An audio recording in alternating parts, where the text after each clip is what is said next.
Le soleil du matin filtrait à travers les fenêtres du café, projetant de longues ombres sur les tables vides.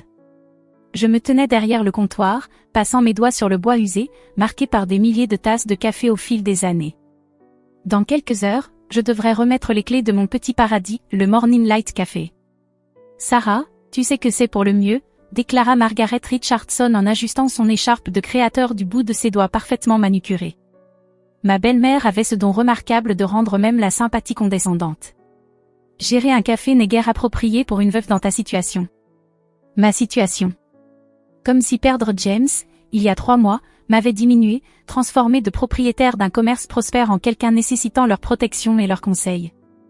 Les Richardson n'avaient jamais approuvé que leur fils épouse une simple boulangère de province, comme ils aimaient m'appeler, bien qu'ils aient su mieux cacher leur mépris du vivant de James. Le café fonctionne bien, dis-je en essayant de garder une voix ferme. Nos revenus ont même augmenté depuis que nous avons ajouté le nouveau menu du petit déjeuner. Ma chère, soupira Margaret en échangeant un regard entendu avec son mari, George, qui examinait le mur d'art local comme s'il évaluait des objets d'une brocante. Les chiffres que tu crois bons sont à peine suffisants pour survivre. Rien que les impôts fonciers dans ce quartier. Je ravala ma réponse. Ils n'avaient aucune idée des impôts fonciers, car je ne leur avais jamais montré les vrais comptes. James et moi avions gardé certains aspects du café confidentiels, sachant combien ses parents avaient tendance à s'immiscer. S'ils connaissaient la vérité sur notre situation financière, sur les projets que nous avions élaborés. Mais James n'était plus là, emporté par une crise cardiaque soudaine à 34 ans, et ses parents avaient passé les 3 derniers mois à démanteler systématiquement tout ce que nous avions construit ensemble. Les papiers sont prêts, annonça George, se détournant enfin de son inspection des œuvres locales. Monsieur Phillips sera là à midi pour finaliser la vente. Monsieur Phillips. Leur avocat de famille, qui était apparu avec une rapidité suspecte après la mort de James, armé de documents prouvant que les Richardson avaient une prétendue revendication sur le café à travers un réseau complexe d'accords de fiducie familiale. Je ne savais toujours pas comment ils avaient réussi à manigancer cela, mais ils avaient clairement fait comprendre que les affronter en justice coûterait plus que je ne pouvais me permettre. Je dois finir de ranger mes affaires, dis-je en me retournant pour cacher mes larmes prêtes à couler. La réserve contenait encore des cartons remplis des affaires de James, des recettes que nous avions élaborées ensemble, des photos de nos débuts quand le café n'était qu'un rêve, l'équipement de torréfaction spécial qu'il m'avait offert pour notre dernier anniversaire. Ne t'inquiète pas pour ça, dit Margaret d'un ton sec. Nous allons envoyer quelqu'un s'occuper du débarrassage. Tu devrais te concentrer sur la recherche d'un nouvel emploi. Le ton de sa voix ne laissait aucun doute, elle avait quelque chose de précis en tête, probablement ce poste de réceptionniste au cabinet d'avocat de George qu'elle m'avait déjà suggéré à plusieurs reprises.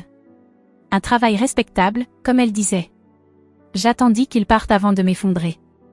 Glissant le long du comptoir, je sortis le carnet en cuir usé que James et moi avions utilisé pour planifier notre avenir.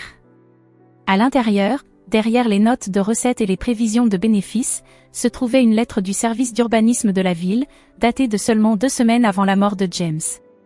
Chère M et Madame Richardson, commençait-elle. Concernant votre demande d'information sur le projet de développement du centre-ville, James avait été tellement enthousiaste lorsqu'il avait entendu les premières rumeurs sur les plans de la ville. Notre café se trouvait à l'angle du futur centre d'un immense projet de rénovation urbaine. Tout le quartier allait être transformé en un pôle commercial et de divertissement moderne. Nous avions assisté en secret à des réunions du conseil municipal, recueillant des informations, élaborant des stratégies. La valeur des propriétés allait s'envoler une fois le projet annoncé. Plusieurs promoteurs nous avaient déjà contactés discrètement, proposant d'acheter le bâtiment à un prix bien supérieur au marché. Mais nous avions de plus grandes ambitions. Je sortis un autre document du carnet, des plans architecturaux pour une version agrandie du Morning Light, intégrant le terrain vacant voisin que nous avions discrètement acheté via une société écran que James avait créée. Le nouveau café aurait été spectaculaire, avec une terrasse sur le toit offrant une vue imprenable sur la future place centrale. Un coup frappé à la porte d'entrée me tira de mes pensées. En levant les yeux, je vis David Chen, un de nos clients réguliers et avocat spécialisé en immobilier, qui regardait à travers la vitre. Je m'essuyai rapidement les yeux et allai lui ouvrir. J'ai entendu parler de la vente, dit-il sans détour. Sarah, tu ne peux pas les laisser faire ça. Je n'ai pas le choix, répondis-je, la phrase automatique usée par la répétition. Ils ont trouvé une clause dans la fiducie familiale. Il y a toujours un choix, insista David, sortant un épais dossier de son attaché-caisse. J'ai examiné les dossiers de propriété. La manière dont ils essaient de revendiquer la propriété à travers la fiducie est, au mieux, douteuse. Si tu me laisses t'aider.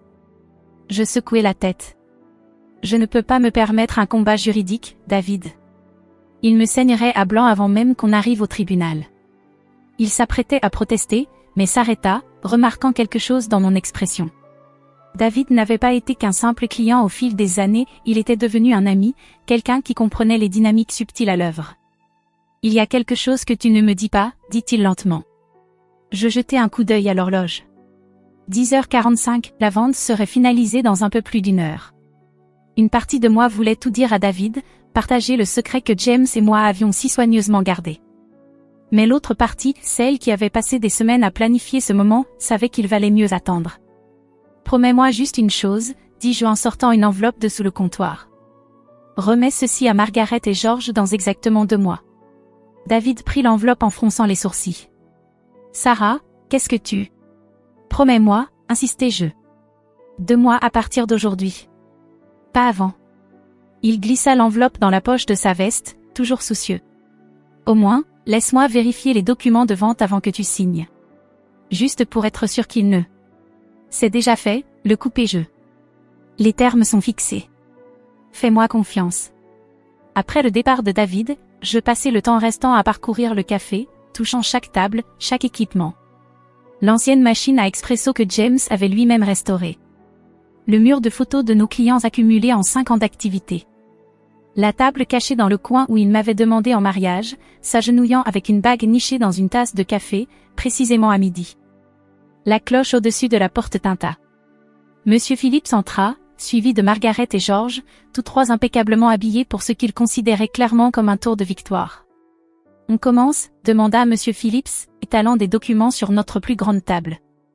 Je m'assis en face d'eux, mon carnet en cuir serré sur mes genoux comme un bouclier. Margaret parlait déjà de leur projet pour l'endroit, un concept de bar à vin prétentieux qui élèverait le quartier. S'ils savaient. Je signai là où c'était indiqué, chaque coup de stylo ressemblant à la fois à une trahison et à une victoire. James aurait compris.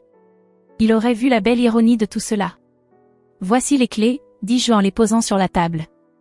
La propriété est à vous. Sarah, dit Margaret, sa voix dégoulinant d'une fausse sollicitude, je sais que c'est difficile, mais tu verras que nous avons raison.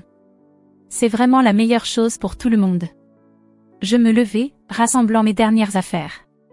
Arrivé à la porte, je me retournai une dernière fois, observant leur manière d'examiner leur nouvelle acquisition, telle des vautours sur une proie. Vous avez raison sur un point, dis-je doucement. C'est vraiment pour le mieux. Ils ne levèrent même pas les yeux lorsque je partis, ne remarquèrent pas le petit sourire qui se dessinait sur mes lèvres. Dans exactement 2 mois, ils comprendraient ce qu'ils avaient acheté et ce qu'ils avaient perdu.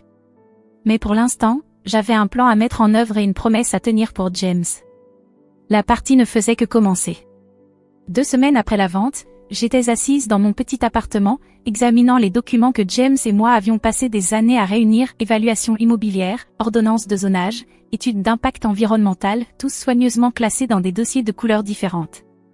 Le mur au-dessus de mon bureau était recouvert de cartes et de plans de la ville, montrant précisément pourquoi notre petit café d'angle valait bien plus que les Richardson ne l'imaginaient. Mon téléphone vibra. Un message de David, ils ont commencé les rénovations. Margaret supervise personnellement. Je souris, imaginant ma belle-mère en train de microgérer les entrepreneurs, totalement inconsciente de ce qui se cachait sous les fondations du café. Les études géologiques que nous avions commandées l'avaient confirmé, notre propriété se trouvait à l'unique point d'accès viable pour le parking souterrain central du projet de développement de la ville. Sans notre terrain, tout le projet devrait être repensé à un coût astronomique. Un coup frappé à ma porte interrompit mes pensées. C'était Amy, mon ancienne chef barista et ma plus proche confidente. « Il faut que tu vois ça », dit-elle en me tendant son téléphone. Sur l'écran s'affichait la dernière publication de Margaret Richardson sur les réseaux sociaux, une photo d'elle debout devant Morning Light, désormais dépouillée de son enseigne. La légende disait, des changements excitants à venir. Le Richardson Wine Bar apportera de la sophistication à ce quartier négligé. Négligé, murmurai-je. On a des files d'attente qui font le tour du pâté de maison chaque matin. Il y a plus, dit Amy en faisant défiler les photos. Ils démolissent tout et veinent les planchers en bois d'origine que James avait restaurés. La mention de James m'envoya une douleur familière en pleine poitrine. Il aurait détesté voir son café bien-aimé démantelé, mais il aurait aussi apprécié l'ironie de ce qui allait arriver. « Est-ce qu'ils l'ont trouvé ?» demandai-je. Amy secoua la tête. Aucun signe qu'ils aient découvert le coffre du sous-sol. Mais ils ont rencontré un problème en essayant d'enlever le bar à expresso. Apparemment, il est ancré plus profondément que prévu. Bien sûr que oui.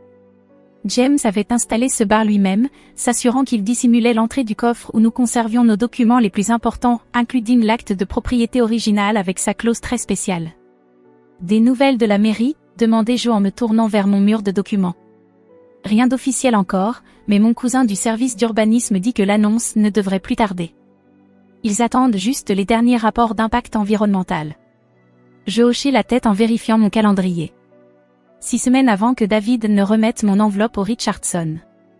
Le timing devait être parfait. À ce moment-là, mon téléphone sonna. Le numéro de Margaret.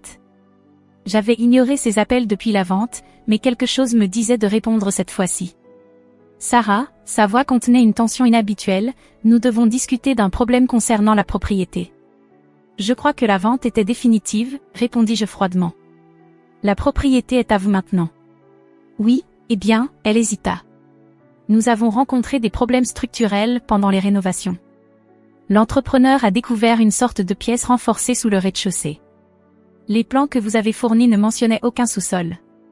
Je souris. Vous voulez dire les plans que votre avocat a fournis? Ceux que votre fils m'a aidé à déposer avant sa mort? Le silence à l'autre bout du fil était délicieux. Qu'est-ce que vous venez de dire? La voix de Margaret s'était durcie. Rien dont vous ayez à vous inquiéter, dis-je d'un ton sucré. La propriété est à vous maintenant, surprise structurelle comprise. Bonne chance avec votre bar à vin. Je raccrochai avant qu'elle ne puisse répondre, mon cœur battant fort. La partie entrait dans sa prochaine phase. Ce soir-là, je retrouvai David dans un petit dîner de l'autre côté de la ville. L'enveloppe que je lui avais donnée reposait entre nous sur la table pendant qu'il examinait les documents que j'avais apportés. C'est incroyable, dit-il en analysant l'acte de propriété original, la clause sur les droits miniers et de développement, ainsi que les résultats de l'étude géographique. Sarah, tu réalises ce que ça signifie?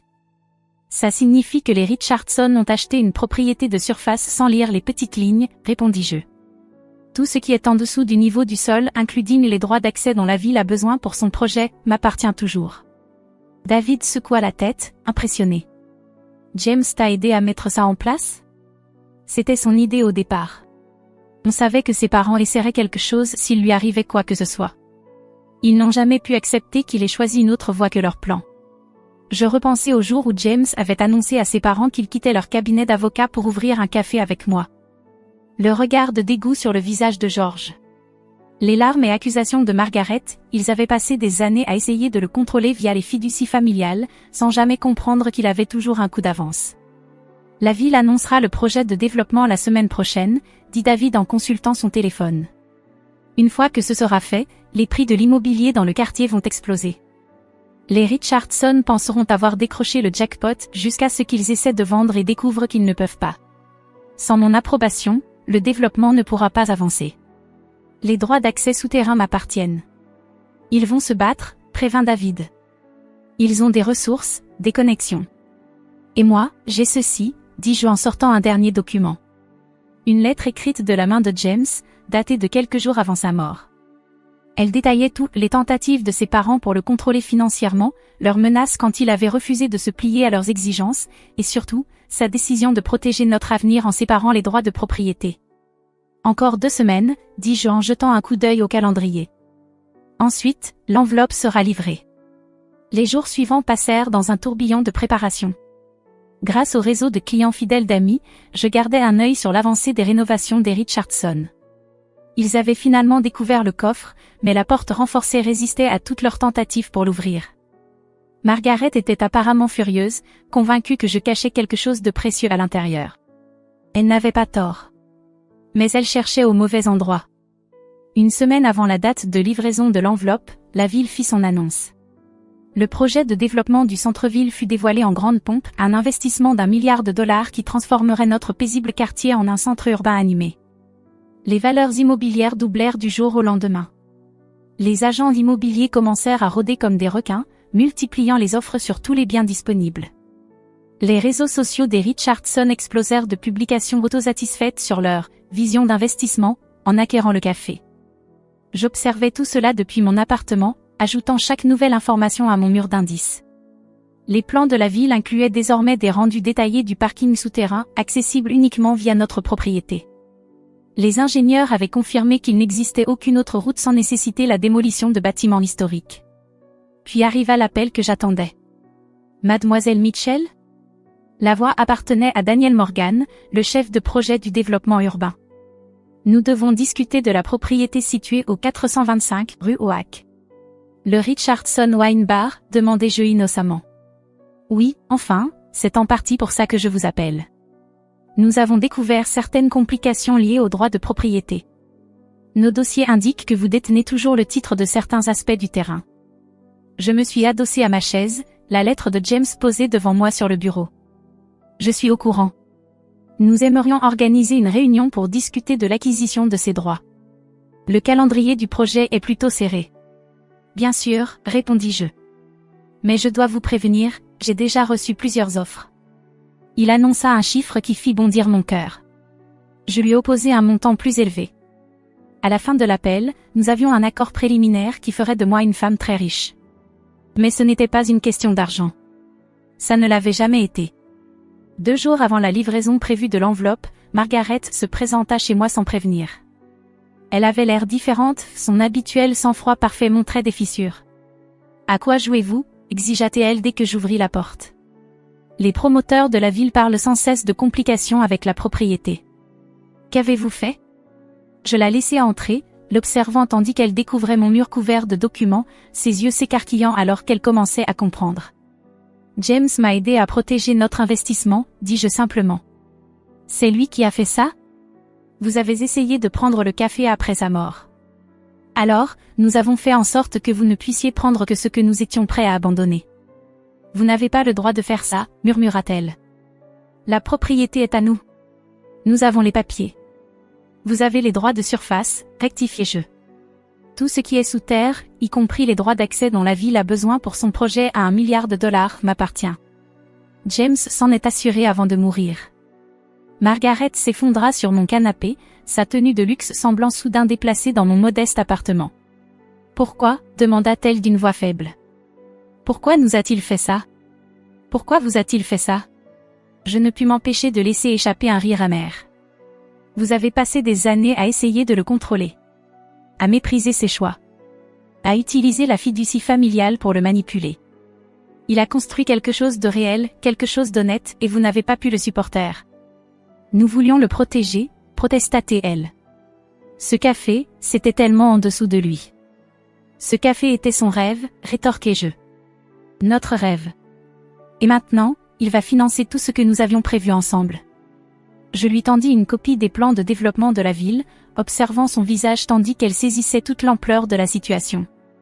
La propriété qu'elle croyait avoir arrachée à bas prix était sans valeur sans les droits que je détenais encore. George va se battre, souffla-t-elle, mais sans conviction. Bien, répondis-je. Parce que dans 2 jours, vous allez recevoir des documents très intéressants. Des choses que James voulait que vous voyiez, après que vous ayez montré votre vrai visage. Elle partit, ébranlée, son monde parfait s'effondrant autour d'elle. Je l'observai par la fenêtre tandis qu'elle montait dans sa voiture de luxe, ses mains tremblantes sur le volant. Le lendemain, je rendis visite à James au cimetière, apportant son mélange de café préféré et les nouvelles qu'il aurait adoré entendre. On l'a fait, murmurai-je en touchant la pierre froide. Tout ce que nous avions prévu, tout ce que nous avions construit, tout se mettait en place exactement comme il l'avait prévu. Dans moins de 24 heures, David remettrait l'enveloppe qui allait tout changer. À l'intérieur, se trouvaient des copies de tous les documents prouvant la manipulation des Richardson, la lettre de James détaillant leurs menaces, et surtout, la preuve qu'ils les avaient surpassés une dernière fois. Le jeu touchait à sa fin, et la justice allait enfin être rendue d'une manière qu'il n'avait jamais vue venir.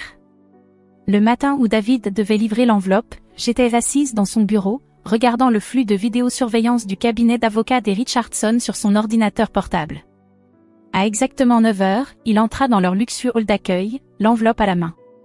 Ils sont tous réunis dans la salle de conférence, me dit-il au téléphone. George, Margaret, leurs avocats, même certains des associés seniors. Parfait, répondis-je, le cœur battant à tout rompre, exactement comme James l'aurait voulu. Sur l'écran, je vis David être conduit dans la salle de conférence. Je ne pouvais pas entendre la conversation, mais je vis le visage de Margaret pâlir en ouvrant l'enveloppe. George lui arracha les documents des mains, son expression s'assombrissant à mesure qu'il parcourait les pages. À l'intérieur de cette enveloppe, il y avait tout, la preuve que James avait légalement séparé les droits de surface et de sous-sol des années auparavant, les documents prouvant que les Richardson avaient tenté de le manipuler via la fiducie familiale, et le plus dévastateur, la dernière lettre de James à ses parents. « Chère maman et papa », commençait-elle. « Si vous lisez ceci, alors tout s'est déroulé exactement comme je l'avais prévu.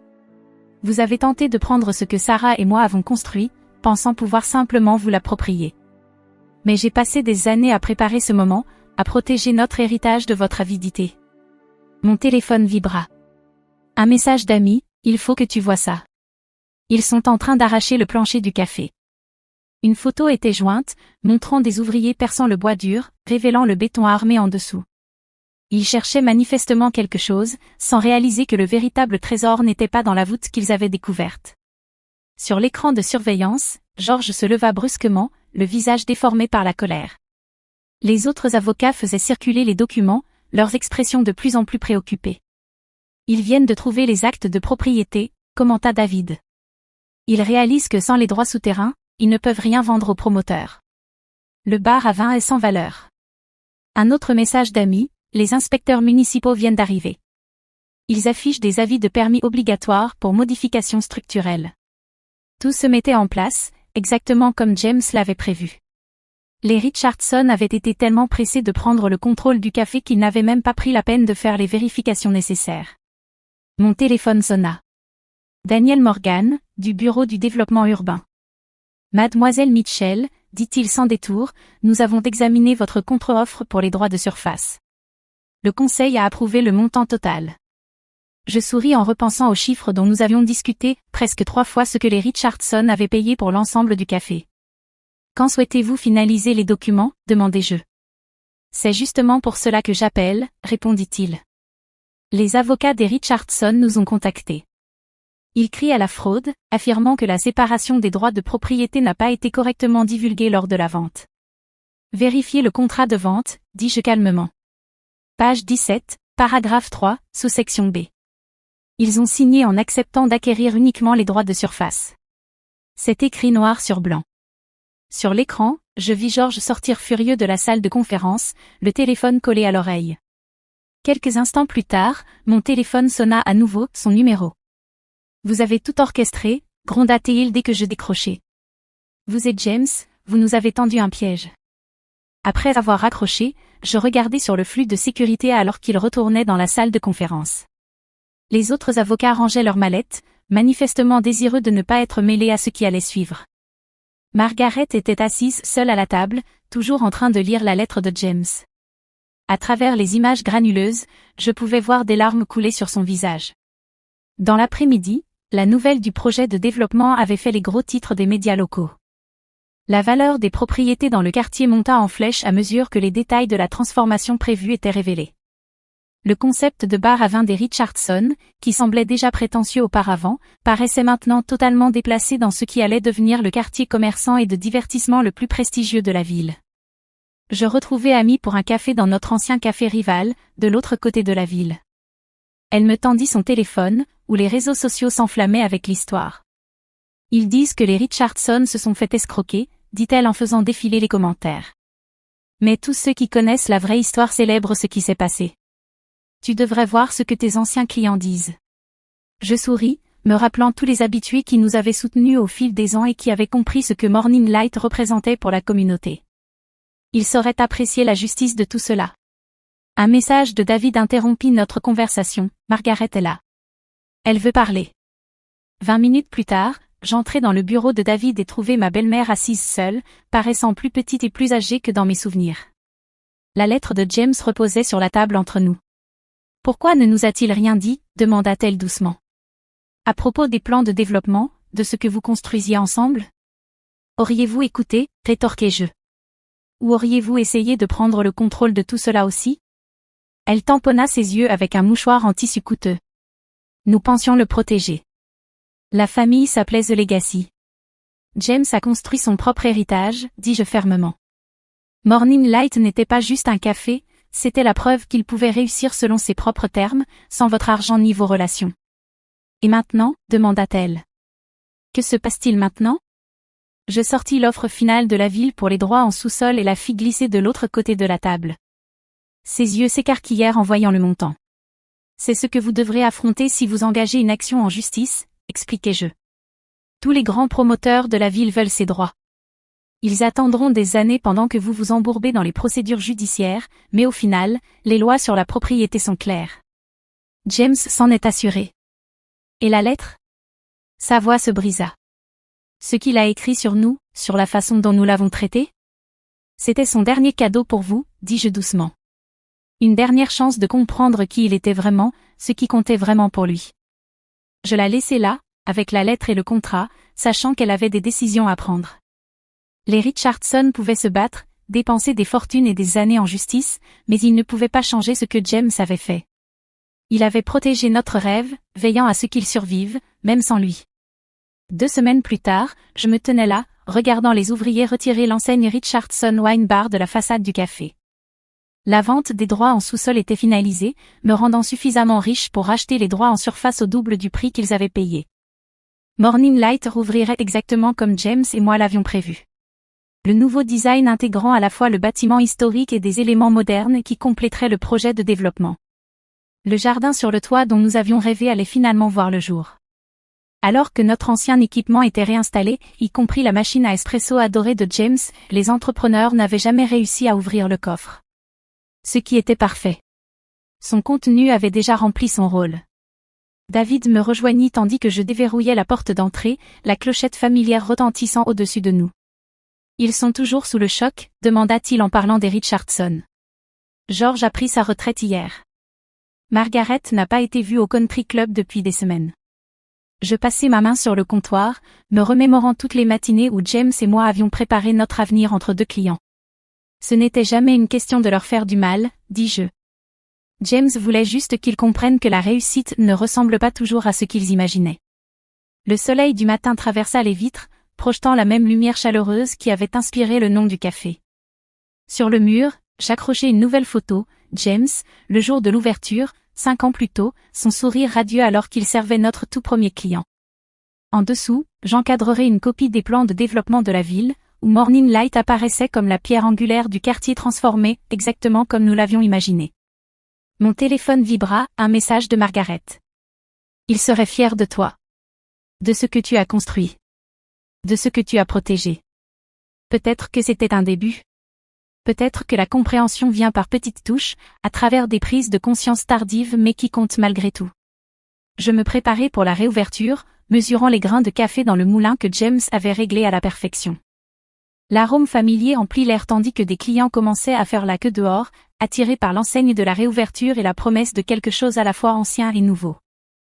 Morning Light allait briller à nouveau, plus éclatant que jamais, non seulement en tant que café, mais comme la preuve que parfois, la meilleure revanche est simplement de rester fidèle à ses rêves, de protéger ce qui compte, et de laisser la justice suivre son cours, à son propre rythme parfait. James l'avait toujours su. Désormais, tout le monde le savait aussi. Prête à ouvrir, demanda Amy en attachant son tablier. Je touchai l'alliance que je portais en pendentif autour du cou, sentant la présence de James dans chaque recoin de l'espace que nous avions créé ensemble. Plus que prête, répondis-je en tournant l'enseigne sur ouvert. La lumière du matin inonda la pièce, apportant avec elle l'avenir que nous avions planifié, différent de ce que nous avions imaginé, mais pas moins beau pour autant. Parfois, ce qui compte dans les petits caractères d'un contrat, ce n'est pas ce que l'on abandonne, mais ce que l'on protège. Parfois, la plus grande victoire ne se trouve pas dans la bataille elle-même, mais dans la sagesse tranquille de s'y préparer. Et parfois, juste parfois, la justice a exactement le goût d'une tasse de café parfaite, servie exactement là où elle a toujours été destinée à être.